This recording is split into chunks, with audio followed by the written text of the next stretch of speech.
Okay guys, so I guess it's time to have a look at a couple of worked examples on how to deal with index laws numbers 7 and 8. But of course, let's put them together with a few of the other ones that we've learned in previous topics. So let's check that out. Alright, so now it's time to go through and attempt some questions relating to index laws numbers 7 and 8. In particular, we'll focus mainly on the ones that you're likely to come across when doing questions related to this topic. So if you have 5 over 8 all to the power of negative 4, what we can rewrite this as is 5 to the power of negative 4 over 8 to the power of negative 4. Now of course, whenever you've got a negative power, what we need to do is move them around. So as you can see here, I've got 8 to the power of negative 4, so that's going to go up to the top and become a positive power, so that's going to get us 8 to the power of 4. And as you can see once again here, you've got 5 to the power of negative 4, so because it's a negative on top, you're going to move it down to the bottom. So that's going to get us 8 to the power of 4 over 5 to the power of 4. Now we can actually rewrite that, of course, as being 8 over 5 to the power of 4, like so. So essentially what you can see here is I've flipped over the 8 and the 5 and changed the power there. Now in this case, I've got 16 to the power of 3 on 2. So if we have a think about this for a second, I can rewrite this as being the square root of 16 cubed, because the 2 goes out the front, I square root it, and I write 16 to the power of 3 like so. Now if we have a think about this once again, I can rewrite this as being square root of 16 all cubed like so. Because I can actually go through and figure out what the square root of 16 is, because it actually happens to be 4, and then I write 4 cubed, as you can see there. Now 4 cubed is equal to 64, so as you can see here, 16 to the power of 3 on 2 is actually not too difficult to figure out once you go through and convert it into a form that you're able to work with, and then go through and follow the steps and find out that it's actually equal to 64.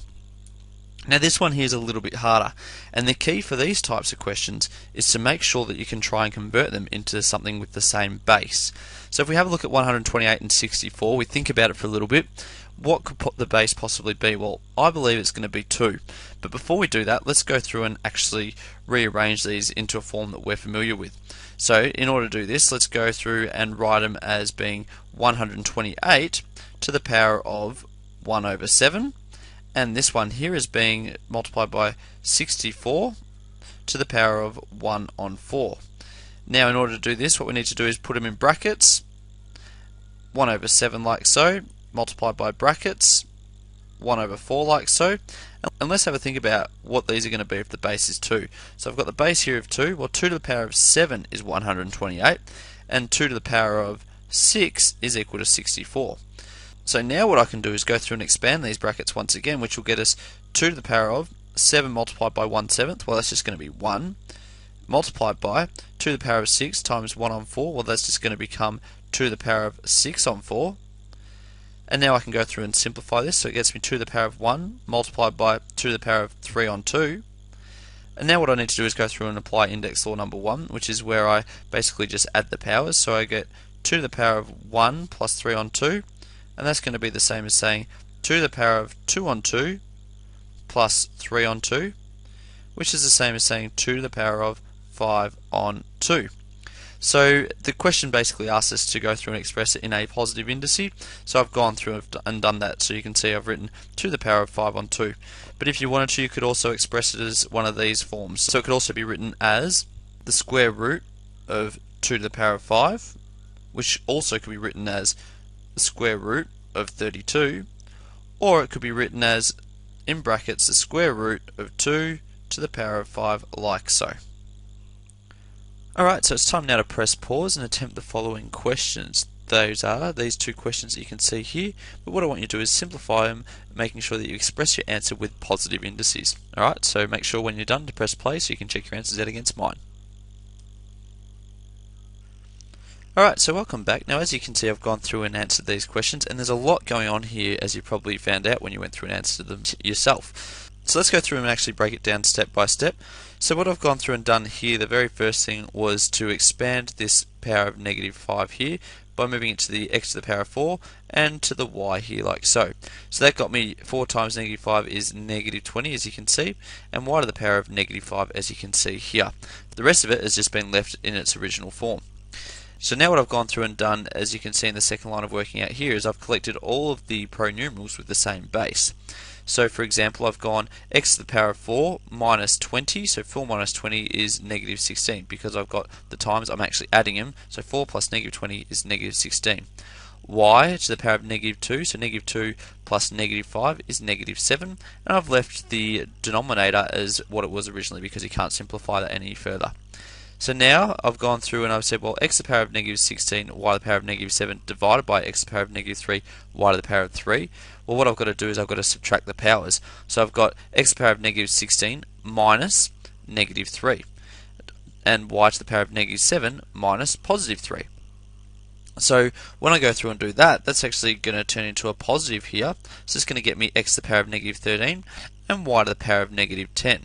Now, because they're both negative powers, I've got to actually put these on as the denominator, all underneath the number 1. So you end up getting 1 over x to the power of 13, y to the power of 10. Now for part B, as I said before, there's actually a fair bit going on here. So if we have a look, I've got the cube root of x squared y to the power of 6 divided by the square root of x cubed y to the power of 5. Now the first thing to do is to convert them into fractional indices. So as you can see here, I've put the cube root, I've made sure it's all in brackets, x squared y to the power of 6, all to the power of 1/3. And then I've divided it by x to the power of 3, y to the power of 5, all to the power of 1/2, because the square root is the same as to the power of 1/2. So now what I go through and do is I make sure the 1/3 goes and has an effect on the x squared and the y to the power of 6. So that gets me x to the power of 2 on 3, because 2 times 1/3 is 2 on 3. Y to the power of 6 multiplied by 1/3 is y to the power of 6 on 3. Divide that now by x to the power of 3, y to the power of 5, so the 1/2 goes to the x cubed and the y to the power of 5. So that gets me x to the power of 3 on 2, y to the power of 5 on 2, because 3 times 1/2 is 3 on 2, 5 times 1/2 is 5 on 2.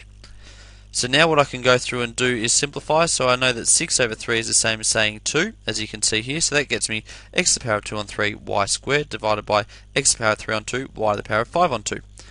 So now what I'm going to do is collect all of the pronumerals that have the same base. So as you can see here, I've got an x and an x. So I get 2/3 minus 3 on 2. That is x to the power of 2/3 minus 3 on 2. And y has the same base here as this other y. So it's y to the power of 2 minus 5 on 2. Now I'm going through and converting them all to the same denominator. So I've got 2 over 3 minus 3 over 2. And 2 minus 5 on 2. So for this example here, this section, I know that the common denominator is 6, so you get 4 on 6 minus 9 on 6, and y to the power of, well, the common denominator will be 2, so it's 4 on 2 minus 5 on 2. Now 4 on 6 minus 9 on 6 is negative 5 on 6, and 4 on 2 minus 5 on 2 is negative 1/2. So as you can see here, I've got my negative powers, negative 5 on 6 and negative 1/2, so I'm going to move all of this line of working out that you can see here down to the bottom underneath 1, as you can see, and turn them into positive powers. So you end up getting an answer of 1 over x to the power of 5 on 6, y to the power of 1/2. Alright guys, so thank you very much for tuning to today's lesson, which was all about how to work with index laws number 7 and 8. Now of course, like always, make sure you stay tuned for the very next lesson, because we're going to look at how to solve indicial equations. So like always, make sure you stay high to your maths teacher for me. Mawsy out.